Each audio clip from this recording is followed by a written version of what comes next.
pagelaran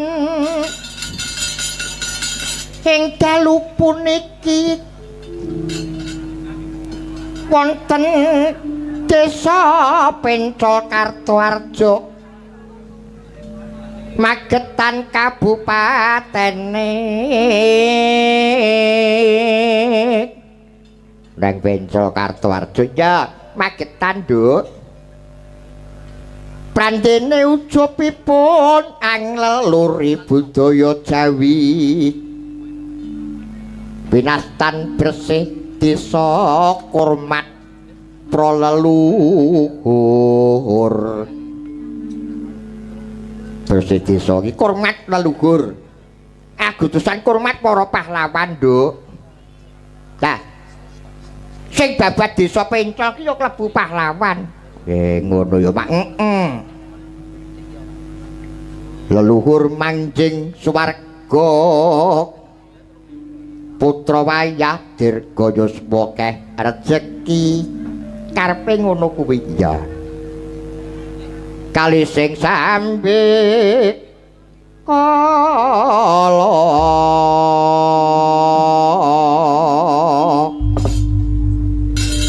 Pemas teko urung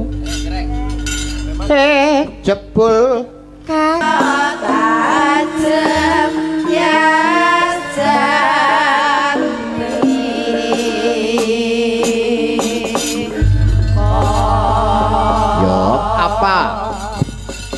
iki kaya padatan ngakan Nduk ya alhamdulillah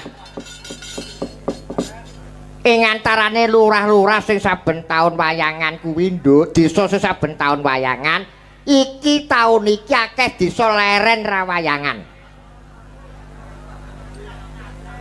ngono Nduk wis pelanggan aku akeh sing prei Nduk sebab lha dia kon dina wis nah ya alhamdulillah Nduk nah iki lho Nduk wis to barang abot kaya apa kuwi anggere gelem dipikir bareng-bareng kuwi dadine ya enteng mula tenan Nduk angkat topi jempol loro kanggo warga masyarakat Pencol ya saka gumregute ya betek-beteke Nduk lek kepengin ngurip-ngurip karo budaya kuwi angen-angen sing babar kaendahan tumuju nang katentreman kerukunan kuwi budaya klebu mangeti dina kamardikan kuwi ya budaya Nduk wis dibudayake ya kuwi kabeh warga negara kesatuan Republik Indonesia kuwi kudu mengeti dina kelahiran dina kamardikane bangsa sing kaping 81 taun iki Nduk ngono ya Mak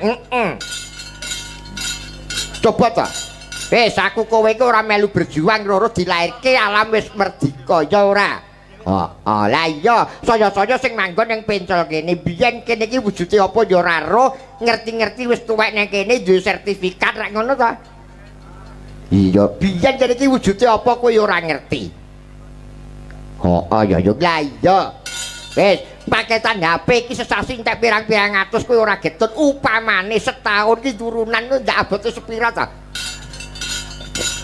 mula perlu dicontoh Nduk ya iki engko tak biawarake kabeh warga masyarakat sakiwa tengen nggonku yo bab persatuan kesatuane warga masyarakat Pencol tur lurahe teges kok Nduk wis ora kakean ngomong sithik ning Bloko Suta apa butuhe ngono kuwi aku cara rapat sing mimpin lurah yo bingung kok ngono Nduk apa yo bakune ngundi dawuh saka Mbak Lurah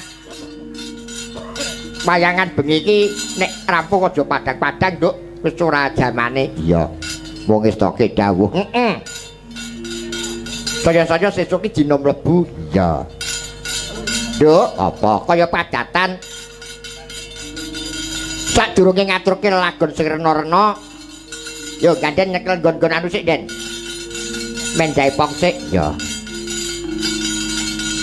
men jaipong sik diaturke lagu wajib kanggone dina kamardikan lan bersih desa Nduk dadi laras pelok judule donga bareng-bareng sedaya ingkang rawuh Bu melu nembang nggih Bu nggih tur yakin mesti iso Nduk ngono lagune donga yo diaturke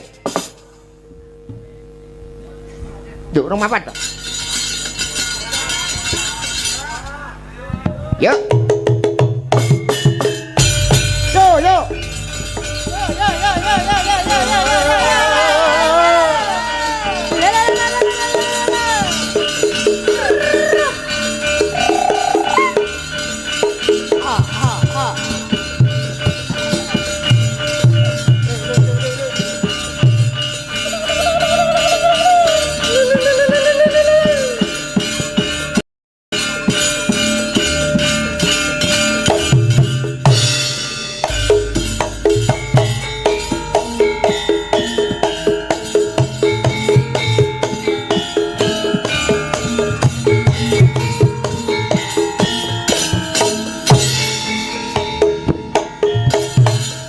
Gabu Allahumma firli dunubi wali walidayya Allahumma firli dunubi wali walidayya warhamhuma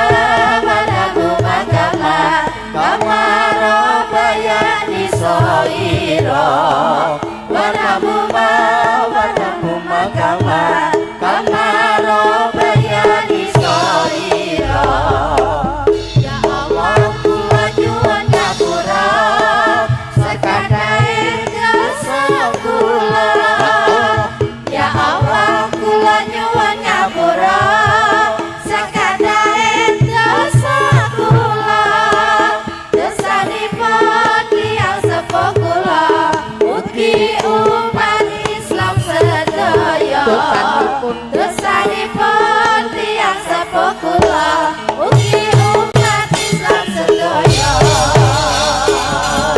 Allahumma sholli ala Muhammad Allahumma sholli alaihi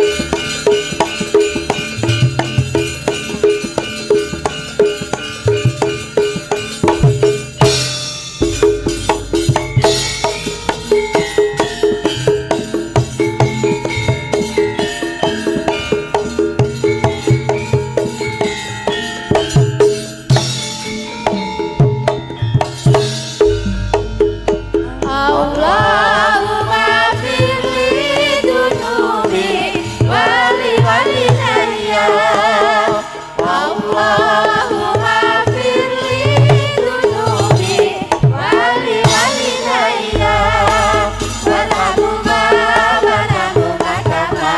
kama rabbayani shaghira warhamhuma kama rabbayani shaghira ya Allah kula nyuwun ngapura sakadae dosa kula ya Allah kula nyuwun ngapura Kabraske sapu jagat yuk. dosa kula dosanipun tiyang sepuh kula ugi umat Islam sedaya dosanipun tiyang sepuh kula ugi umat Islam sedaya Rabbana atina fid dunya hasanah wa fil akhirati hasanah Rabbana atina fid dunya hasanah wa fil akhirati hasanah wa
Ki donga, Nduk. Ngono. Heeh. Wis wajib awake dhewe nek jroning bersih desa iki ora mung pas bersih desa tok, Nduk. Saben bar salat wajib nek iso ya ndonga kaya ngene iki. Ngono. Heeh. Dongane para leluhur, Nduk, suwargi wong tuwa mbah-mbahe biyen. Tujuane bersih desa iki rak ya kuwi to, Nduk. Muga-muga Mbah Danyang sing babat desa Pencol kene lan kabeh leluhur kang wis sumare wis sowan ing ayunane Gusti sedaya leluhuripun wong sak Pencol diparingi lepas parane padang dalane jembar kubure diapura dosane swarga sadangane husnul khotimah derajate. Warga masyarakat wonten Pencol ingkang dipun tilar mugi tetep dipun paringi panjang umur ingkang berkah. Dipun paringi kesehatan ingkang berkah, murah rezeki ingkang barokah, ayem tentrem kulawargane. Oh, tujuane kuwi Nduk. Wayang iki mung nggo sarana. Oh iya. Nduk, apa? Yo sadurunge Mbah Lurah diaturi munggah ki ana tamu, Nduk. Ngono heeh. Assalamualaikum warahmatullahi wabarakatuh. Waalaikumsalam warahmatullahi wabarakatuh. Wilujeng dalu bucange Mbak Limbuk. Kula nyuwun gending podang kuning kalian aboting katresnan. Nggih. Gending menika katur Bapak Kades sak perangkatipun lan sedaya masyarakat Desa Pencol kanthi atur matur nuwun ingkang tanpa pepindhan dene ringgit paducal sampun saged kagelar ing dalu menika. Mugi sedaya kala wau pinaringan lancar amin. Bagas waras anggenipun tetanen kanthi hasil melimpah, usahanipun lancar, rama tikus dipun icalaken. Hasilipun saged kangge nanggap ringgit kanthi gotong royong malih. Amin amin amin. Saka saking Bapak Swadi. Ya, Nduk, diaturke, Nduk. Podang kuning ki ben dibawani. Sing bawa aku njaluk anu. Sing urung bawa anu Mbak Tutik diurut saka kono. Iya. Nggih. Bawane monggo. Nek padatan Asmarandana, Nduk. Ngono heeh iki waranggana sing kepareng sowan ana papat. Ana Nduk Tutik, ana Nduk Uun, Nduk Tia, Nduk Anik. Ya. Ya wis ketoprak kabeh, Kembeng. Iya to, heeh. Ketoprak dalang-dalang karo sinden-sinden melu ketoprak kabeh, Nduk. Penabuh ki ya tau melu ketoprak kabeh. Biyen ki aku tau ketoprakan ning omah sing ketoprak ki penabuh. Lakone andi-andi lumut. Sing dadi lumut ya sing gendang kuwi.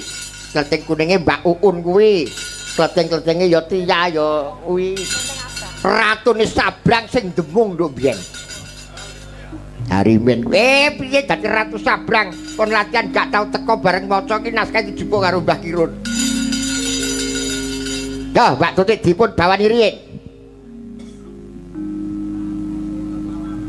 Natyan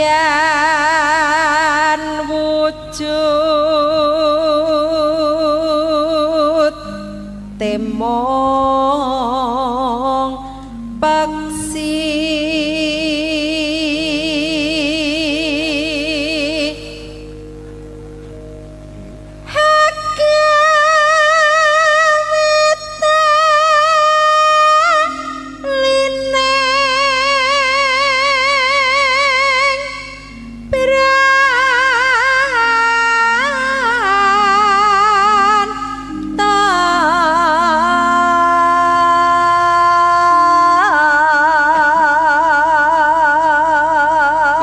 Ya mangkat esuk ngono esuk-esuk rumatan nek ndi Kebumen. Ya. Wah, laris-laris, Nduk. Ya. Pokoke iki tenan, Nduk. Kanca-kancaku iki tenan laris kabeh. Ya. Amin. Dek bengi iki enek sing lagi nyang pinduhe. Oh, rek kancane jan ning warung kabeh ya neng. Ya. Terus Alos manis nang asem make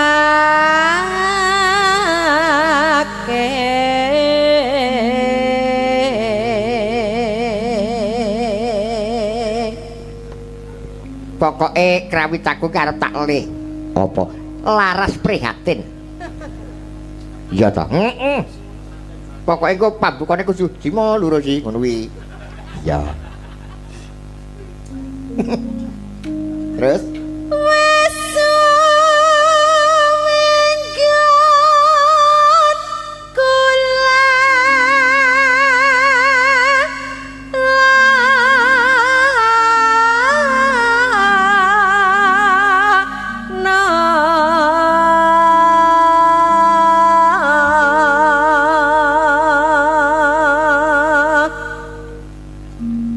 golek isi podang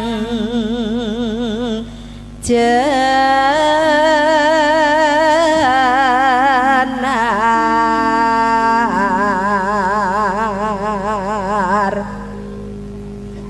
iba bunga hengatiku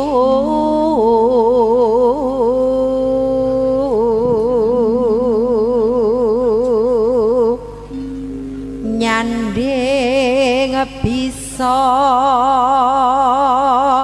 dadi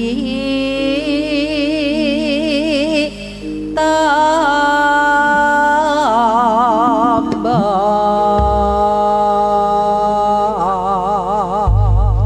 ya tak langgapi sisan Mbak Tutik ya. Ya.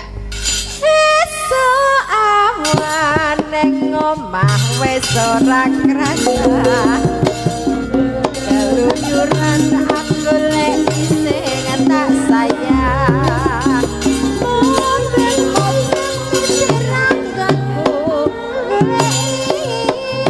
ora kasa esuk awan nganti bengi nikmat nyerengan yo kang nyayang kleyang-kleyang tak sawang mencolok ning abang kekencangan tarik saka kadoan sarwi ngoceh dheweke kalih pencokan gelak kae tak suwun mbak ojang ngejeng podang kuning agawe pikirku komeng seret ireng tak sawang katon manise iba bunga yen aku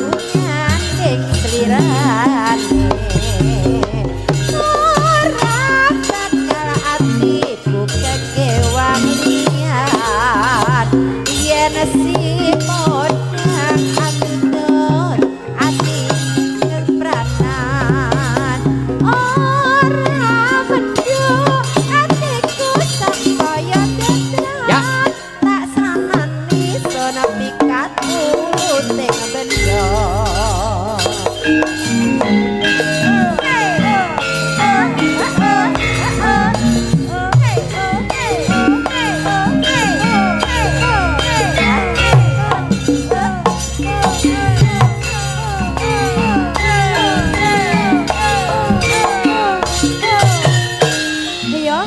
yo awan ning omah wis ora krasa ora sing tak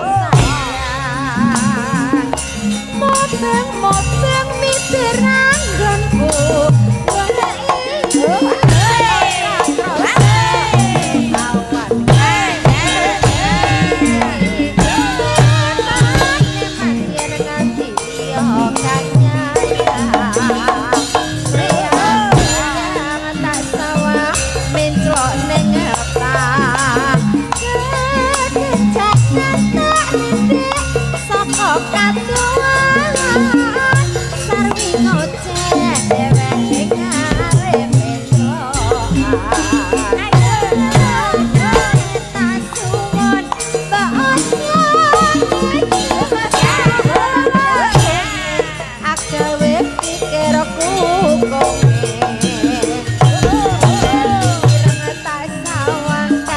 Teman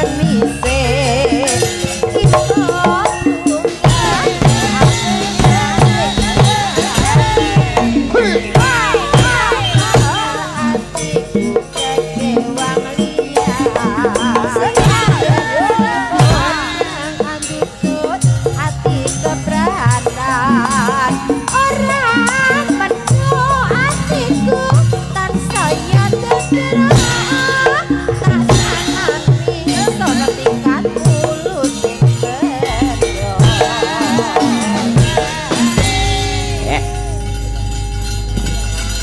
kanggo para tani sing kaya dikersake mau ya eneng kok, Nduk.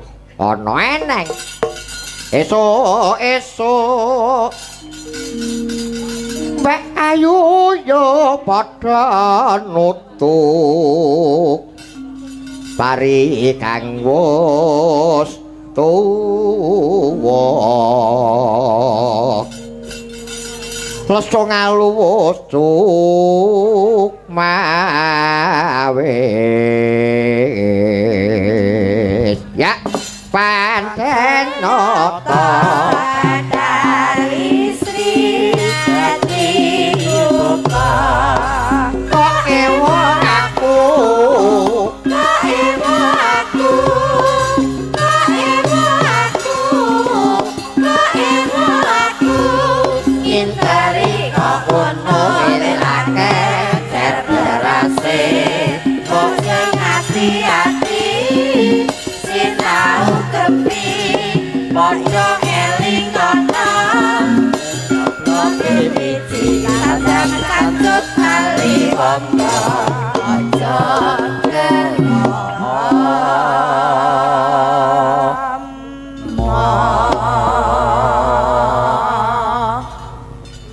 yuk Ama kabur tandur subur lati nabi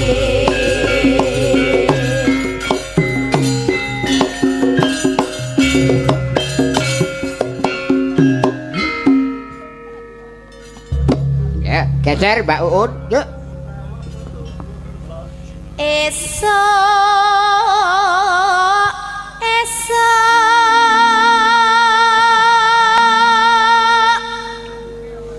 Mbak Ayu yo padha nutuk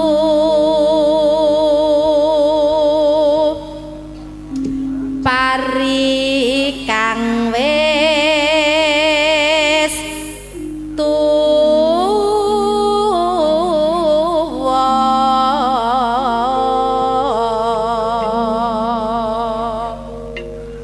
lasong aluwus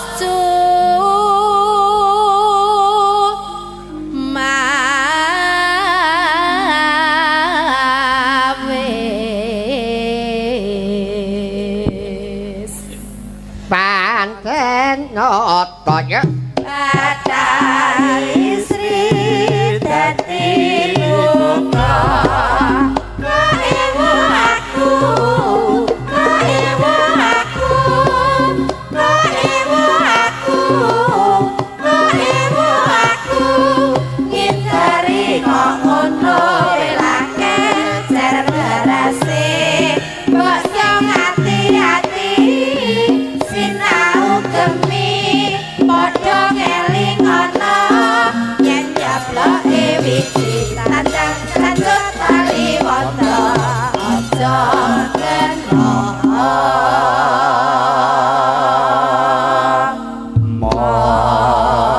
suwuk Gropak Mas Naryo Ama kabur tandur subur lawi-lawi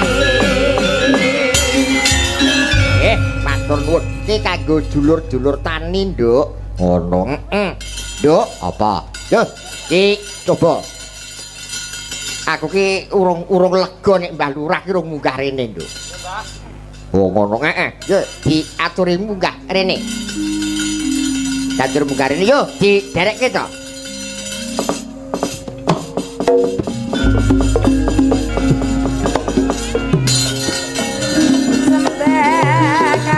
Yo, Bapak Muji.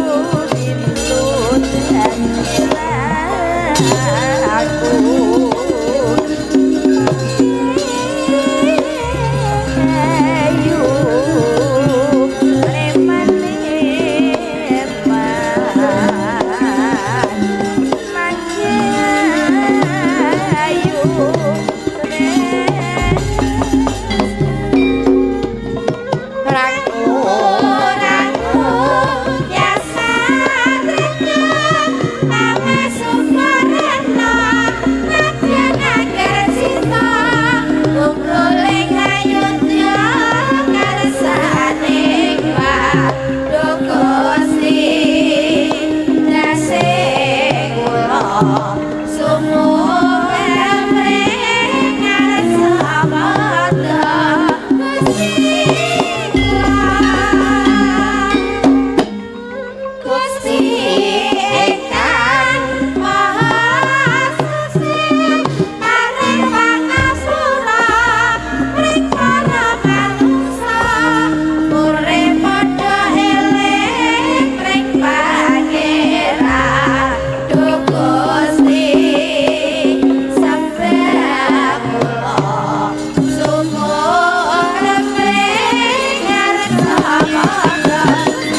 iki kok pirang-pirang men. Nggih. Ditaosi mik. Nggih, anu Mbak Lurah ditepangke setunggal bokos setunggal niki keng pundi mawon. Jenengan mawon. Nggih, assalamualaikum warahmatullahi wabarakatuh. Waalaikumsalam. Alhamdulillah lancar, Mas. Amin. Lancar kabeh lancar. Alhamdulillah. Alhamdulillah. Niki ngeten, Mas. Pripun? Saking ler menika Pak Dan Ramil. Oh nggih. Sugeng dalu Pak Bapak. Kapolsek. Nggih, matur nuwun. Niku pendidik kula sing ulah teng pemerintahan Pak Wito. Oh, Pak Camat Kepala Dinas Pariwisata Kabupaten Magetan, Bapak. Nggih. oh ngaten. Sak menika Kepala Dinas Pariwisata. Weh. Rumiyin Pak Camat Kartoharjo. Sama Kartoharjo, samangke wonten Kepala Kepala Dinas Dinas. Pariwisata. Nggih, alhamdulillah. Andi mun gadah uni, Pak. Pripun? Piye iki, Mas? Nggih. Apa? Mangan ramangan nek padha ngumpul. Ngoten iki niku. Oh, riyen. Nggih. Dadi mangan ramangan nek padha ngumpul ning alhamdulillah niki ya ngumpul ya mangan. Pol. Makane nek kula undang watasen teko niki jenenge wakil Pak Bupati jenenge teng kula undang. Dadi teng mriku niku wonten acara. Oh, nggih pokoke Agustus ini niki wis mesti sibuk dhewe-dhewe. Mangane niki munggahane diringkes mawon. Nggih. Nggih kajenge Pak Gito kajenge sing ladeni. Oh, ngaten. Nggih, monggo pun derek. Lah nek kula niku jenenge apalan kula niku kuwatah. Opo lho. Oh, apa? Kuwatah tenan apalan 41 kuwi. Gending. Tapi niki wau bar gurah ora oleh nyemoro karo gurune. Oh. Kuwi lah kita monggo. june to. Anu Mbak Lurah, Mbak Pentel iki lho. Nggih. Jam piro, Mbah? Nun, Jam piro iki? alah ra ketok. Anyar jadi. Jame anyar iki. Kalih ngaten Pak Dalang. Nggih. Niki ingkang bagus niki Pak Camat sak menika Kecamatan Kartoharjo. Ngaten. Pak Yongko. Nggih. Nek kula mestine nggih pun apal niki bapak niki nggih sering ngawur. Kula sing jerek, Pak. Nggih, sing bonang madeng idul nika nggih bedina pethuk ning sorterop nggih. Ngaten nggih. Nggih.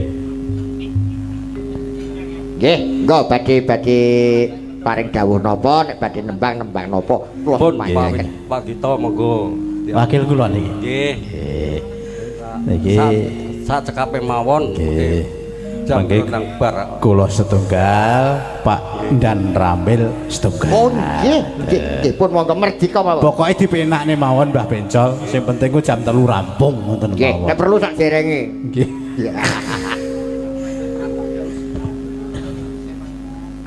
Imbang ana katresnanku, Cobi. Oh nggih, karyanipun anu Dipun dindingi, Cobi. Derek ajar niki Pak Dalang. Oh nggih, nggih.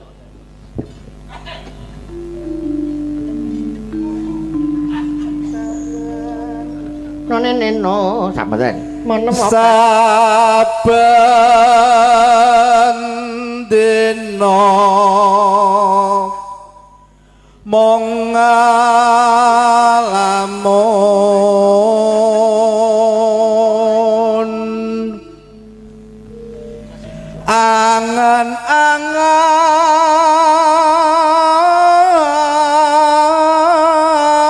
angan-angan mreng wong mandis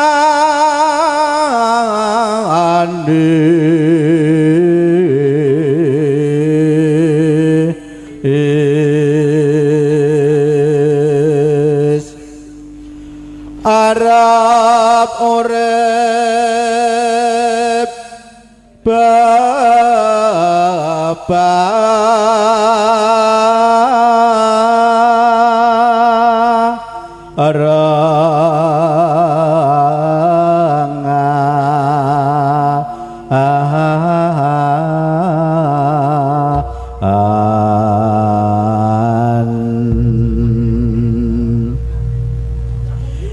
bunga susah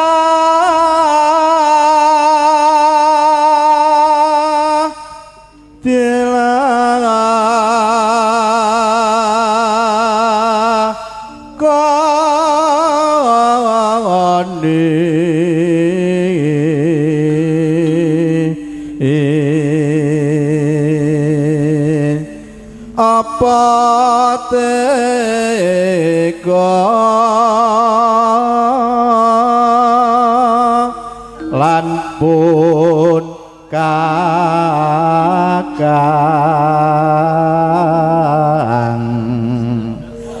tresnaku ra bisa lali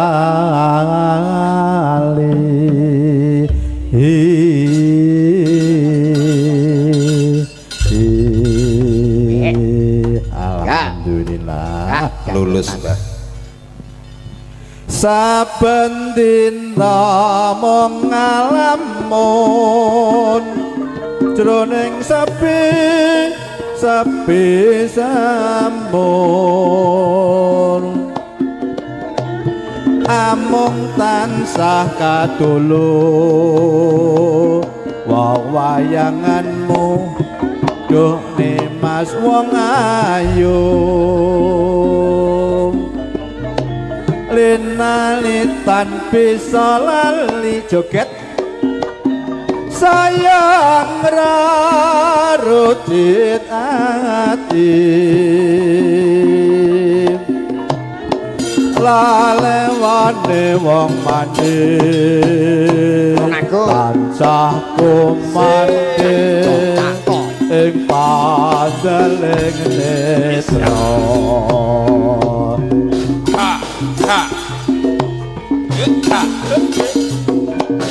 apa teko sirane mas citra ing janji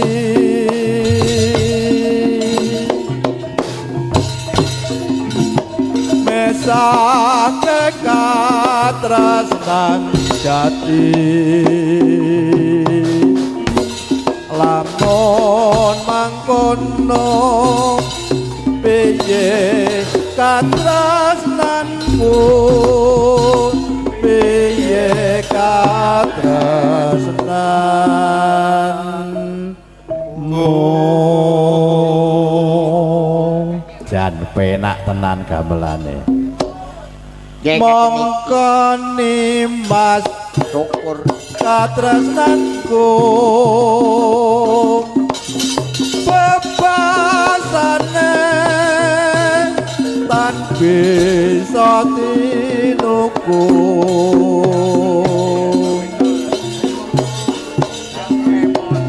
condok lan prasetyanku antur menake jiwa lan ragaku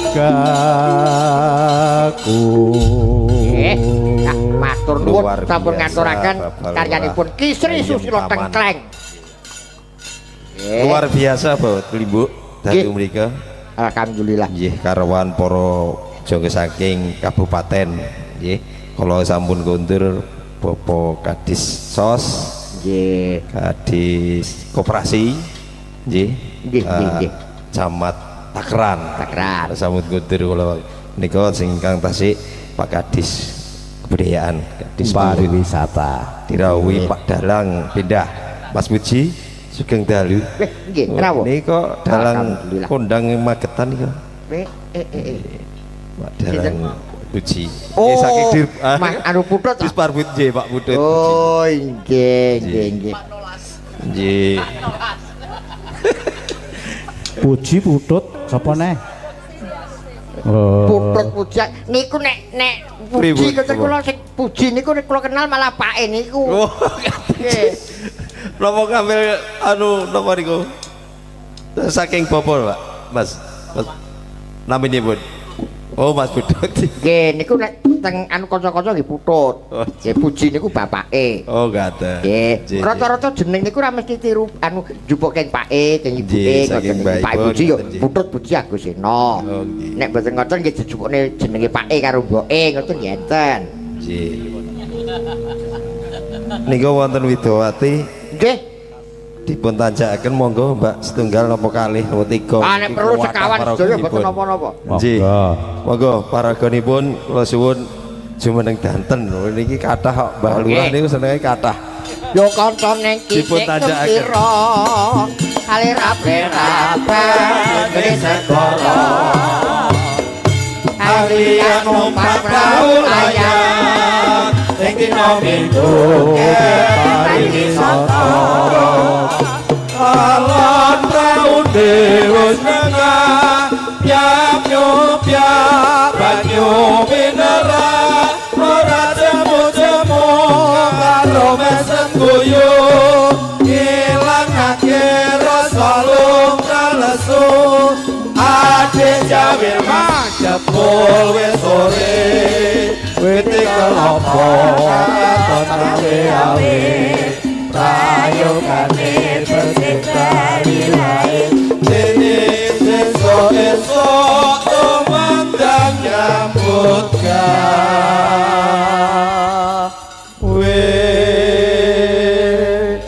semarak sugeng dalu ibu-ibu Dalu, Pak. nggih ini nuwun di Mbak nggih Nggih. Mbak tesak legan daten ya nggih paling ora buding budhe nggih mengke tembangipun kadhawaken kangening ati nggih monggo Oke. nggih Nggih. nyuwun tindikane Mas Sinom niki wae sing pelok kersake niku slendro blirut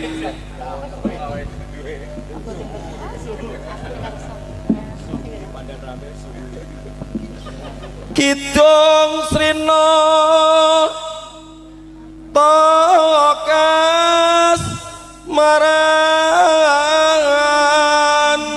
meneng-meneng bawa iki aku dadi seksi lho Nduk iya to rungokne iki aku eneng iki manis angguka hati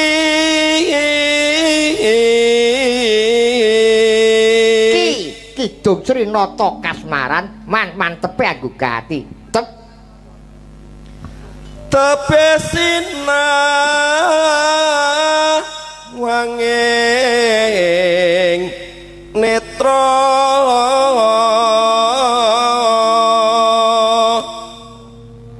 iki wis ki mantep terus suwe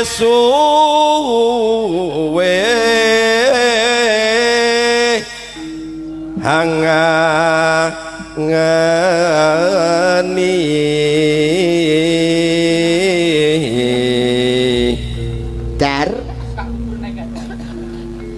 darmaning lara branti nggih solae taman wuyung mantep Sudarso terus nora ana usada Ajeng yen ora ketemu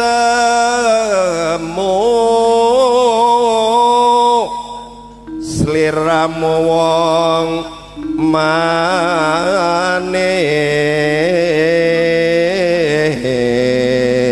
kok akeh ora apa-apa nggih terus Mas manis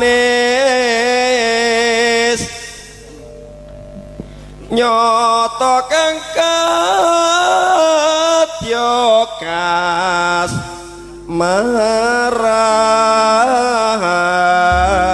maran iki jaman karo buke kula Nduk Nggih, monggo. Iram jane sing mau Iram piye ngono terus R terus ni ngono aku tau kleru arep apuk sebabe tapi karo Bu Warti aku bawa iki nggih Pak Dalang nggih padahal nih gawani bedil kok ya cik pinter ngene pun gowo Pak Dan Ramil niki lho lho nggih Mbak nggih niki sing marangi Budaya. niku nggih pun kok niki nepi awor gamelan mun iso ndadekke seneng apa nek gelem wayangan dhewe wah oh gak tenan cocok niku nggih nah ya disiap nih ya Mbak kita Pantal dhewe Mas Pedut.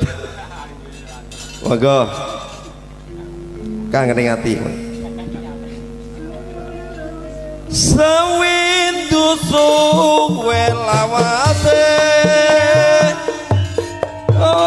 lunga pamit karo aku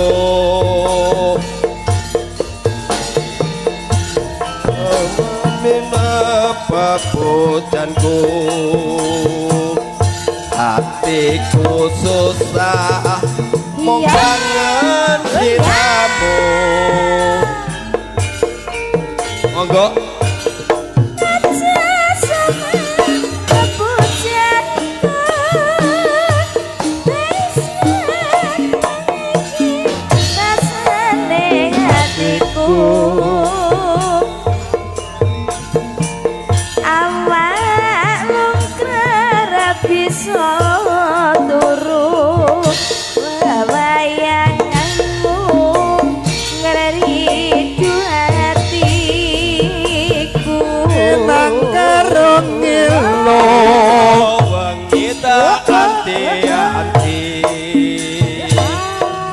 aku tetep nunggu kowe bali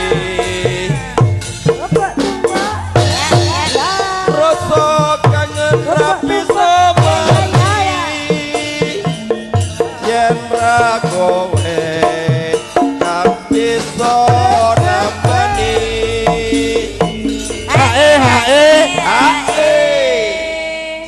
Neng mopo Ji, sak gelemu. Pak Brasmara. Sekecakne. Jan. Piantun budaya. Nggih. Monggo lanjut. Ora leh lali lho. Mosok lali.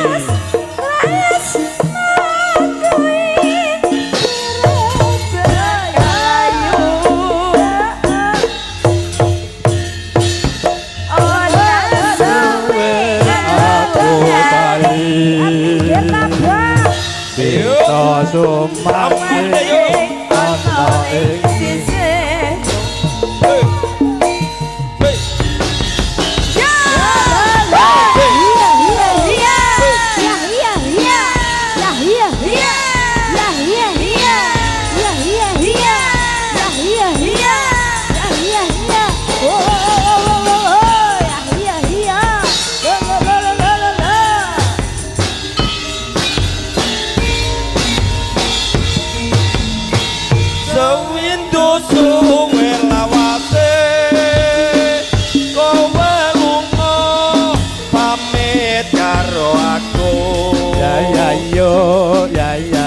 Doh wong ayu pepujanku hatiku susah mong kangen sliramu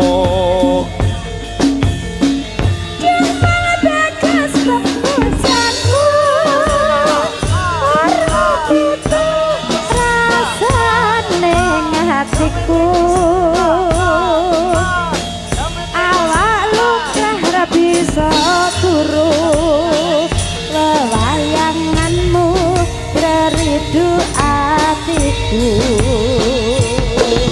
iya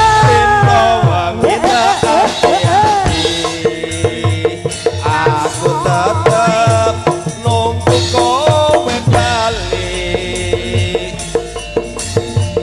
rasa kangen rapi samari yen ra kowe kang bisa nambani hae Jan gawe Napa? digawe rame ya enak. Wong nggih no. Jan. Edan po kerawitan laras prihatin niku. Heeh. Tetep Aku sing ora nguwati prihatin iku lho. pokoke wong prihatin kan. Kutik kerawitan nada geseh. aja sama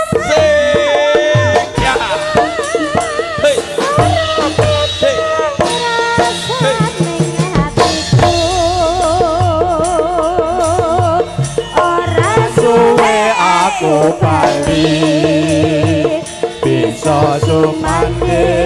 ana ing sisimu. Matur nuwun. Sampun Pak Dan Ramil tanduk napa sampun? Monggo kula Melih mboten napa-napa, mumpung Malih, Pak. Nggih, alhamdulillah. Nggih, nggih. Malih paringi jaranan Mas. Nggih, monggo. Ninggal katresnan. Jaranan no, nek ninggal katresnan iki jaranan. Nggih. Nggih, ninggal katresnan sekali jaranan. Oh, Pak Camat badhe nyekar, oh mboten.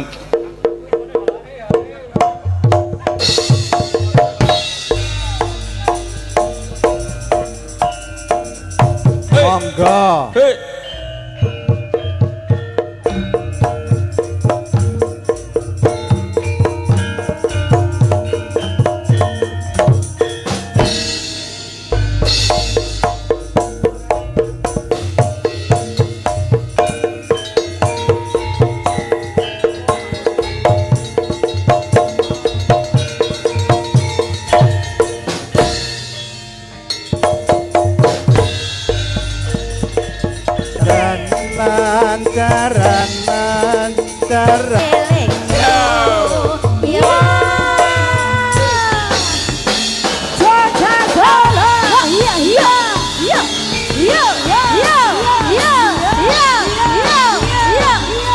Monggo digoyang Pak Camat.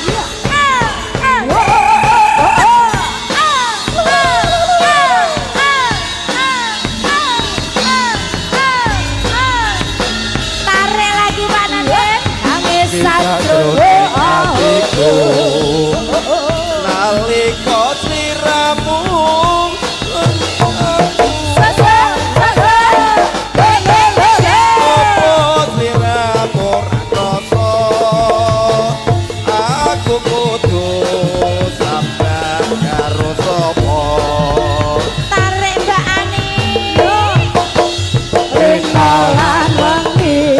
Kudu ali to ya.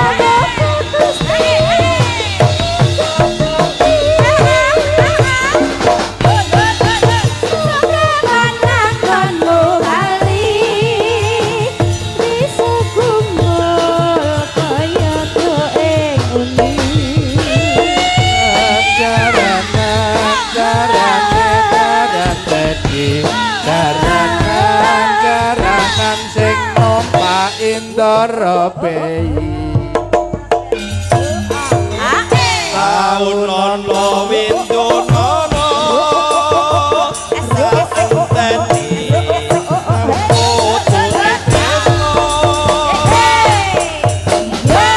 balong nangka bebasane mung katon siramu wae. Aja lali pamelingku bagaimana kapas aku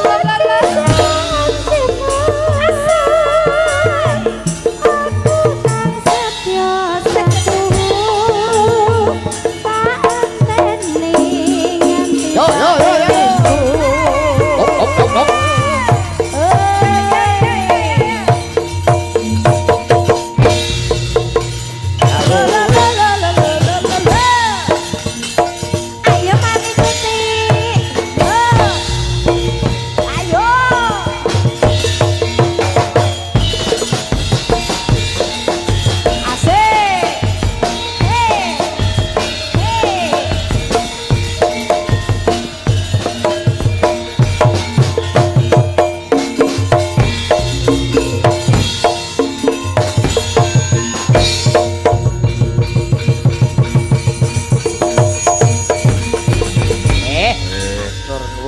Alhamdulillah. Mbak pilih Pak Camat badhe nambahi. Monggo Pak Camat. Sampun. Monggo Pak Camat. Loh, mboten Sampun. napa-napa wong dalipun merdeka mawon. Nggih sampun. Nggih, Pak sampun. Dalang mbok pilih anggen kawula dana swanten sak kanca mboten nuju brana kawula nyuwun pangapunten. Sami-sami. Mbok bilih kanca-kanca saking Laras Prihatin kirang mranani anggenipun lados nggih nyuwun pangapunten. Pangapunten iki wau kok wonten amanah Oh, saking nggih. panjenenganipun ingkang minulya. Wah, nggih. Nah, majeng ngaler niki lho, majeng ngaler. Nggih. Niki kagem kas Ngene Pak Dalang. Wah, tentu matur nuwun. Setunggal ewu niku. Ora entuk meri lho ya, Cok. Matur nuwun, matur nuwun. Matur nuwun. Monggo. Pak Camat mbok boleh mboten nembang ngersakaken napa mawon saged. Ngajeng mawon tak belajar sih. Njaluk mawon panjenengan ngersakake mawon mboten napa-napa. Lagune napa ngoten? Napa Kicau Mania napa? Monggo, Pak. Anu, Lilo saged Pak Lilo. Lilo saged, Pak. Lintang Asmara. Oh, Lintang Asmara nggih. Ngoten. Monggo, Pak, monggo. Ayo. Dipun sketsaken Pak Camat, pokoke kudu Pak Camat kalian Pak Kadis para dinas nggih. Nggih mengke kalih kula mengke kalih kula. Nggih mengke kula kancani Pak, pun boten usah kuwatir. Monggo. Lintang Asmara. Nggih. Nggih. Ndak yo Indoneh ta yo. Ya, Cayo. Bersama prihatin laras digoyang lagi yo. Laras prihatin. Digoyang bersama Pak Camat. Ada Pak Kapolsek. Ada Pak Dan Rame.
Siang pantoro ratri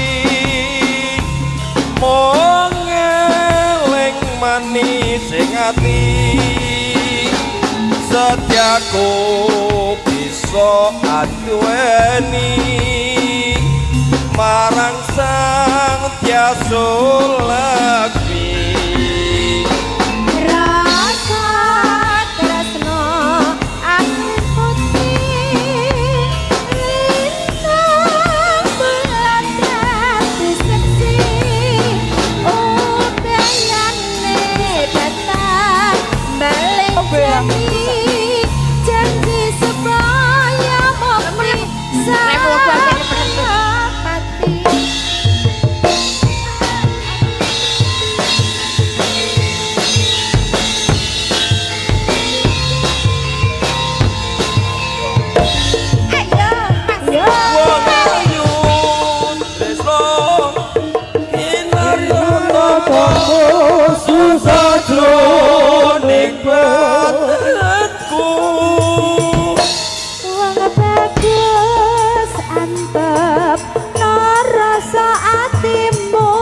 Tresnaku tulus rening kalbu Yan ngarep banyu segara rasaku ora bakal sirna.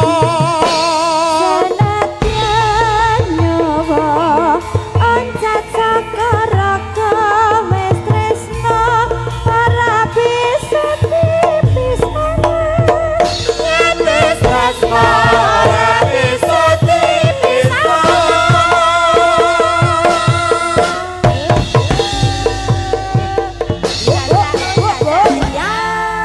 Alhamdulillah. Pak Dalang, Nggih, niki sajake tuan rumah niku pengen bawa. monggo pun pokoke Nggih, nek kancani boten- nggih niku jane kok. Boten jenengan turuti mengke boten dibayar iki. Nggih. Nggih. Niku nek ngamuk medeni niki. Apa iso ngamuk? Mbah, niki enten sing bab penting ajeng kula tangkletke kali Mbah Pencol. Nggih, napa Pak? Jujur. Nggih. Kira-kira sok ben iki sampean nyalonke lurah neh ora? Kula nyalonke insyaallah nyalone. Nah, Tapi sing mestine Gusti Allah nggih. lho. Ampun insyaallah nyalonke ngoten lho, Mbah. Lho, mboten saged nang kula wong agama kok. Nek wani iki aja wedi-wedi, nek wedi aja wani-wani. Maksudnya sing mestine ke Gusti Allah. Nggih, pesen Gusti Allah. Saya tidak mau mengecewakan. Nyalonke sepenting sampean enten niat nyalonke ngoten nggih. Nyalone. Nah, ngono. Cara jago tadah wis, Pak. Nggih. Alhamdulillah. Wis. Nggih. Tenan kok aku dadi wong pencol terus sampean tak dadeni lurah sak matine. Alah, sak mati niki mah repot. Niki kula badhe bawa. Nggih. Sawangane Pak dan ramil barang kok pamer swara dita pamer. Lah ngono kok. Lah jiwa seni kula nggih muncul to. Iya no, edan mo. Wong gathekan. Nggih. Sik aduh endi nggih. Dadah. Apalane iki tak iki. Aku iso no aku cah gathekan kok. Ya. Mbak Loro Becal lomo pol. Tenan. Alah diomongi kok. Wong niku marang nggih duwe ATM nang kono-kono. Lah nggih. Tiyang niku nek kathah sedekahe, kathah rezekine. Diaturi yakin pun yakin. Ora lega, ora luka tambah kebak. Kebak ora roboh saya bakok. Diomong ya, mbuh sesuk dene wis. Sesuk ki piye lho? Tol Pikir sesuk. Nggih niki badhe bawa sak saged kula nggih. Nggih. Lha ku ngapalne karo adus karo turu karo anu kok. Kadung jawabane ya. Adek baju, Pak. Nggih. Sing tak sawange muga wong ayu-ayu lho. Bu, pangapunten nggih. Aku yo sikilku gak kene iki wong jah igong iki ya. Wong monggo. Nggih. Mbak Lurah ngajeng mriki lho, Mbak. Oke.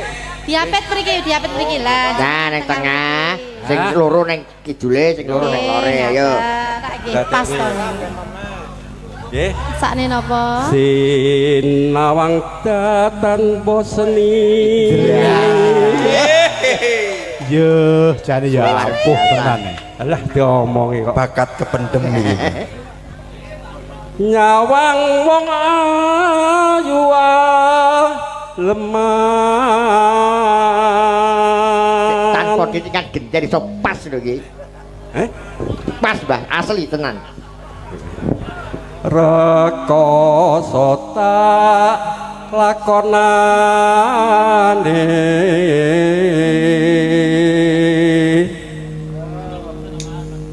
Matur ora nyawang ayu meneh. Pas, Mbah, tenan.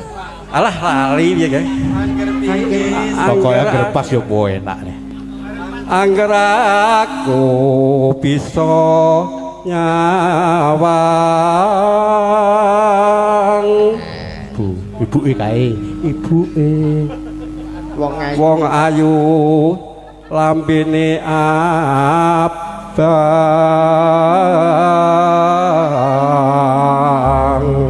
Ya, tutuk-tutukno. Mati aku wis purun. Angger aku tresnaku mbok tompo. Tepuk tangan buat Pak Kadek. Luar biasa. Biasa. Lamat bos katon tejane.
sabun Pak Dalang matur nuwun sabudaya matur nuwun nggih mengke pundutan-pundutan sanesipun saged dipun aturaken wanci pathet songo Nggih Pak Camat. matur nuwun Pak Camat, Pak Kadis.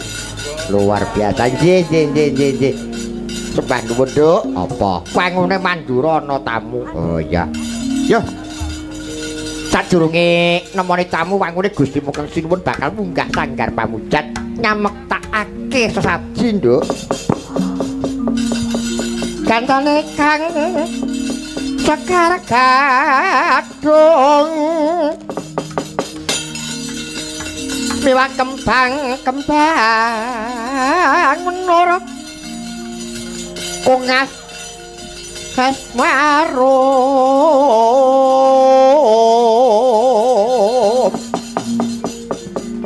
winolan hoyotan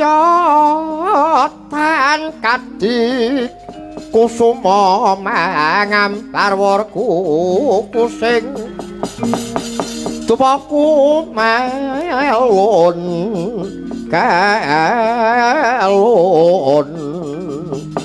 kelon awor mega kang Baskara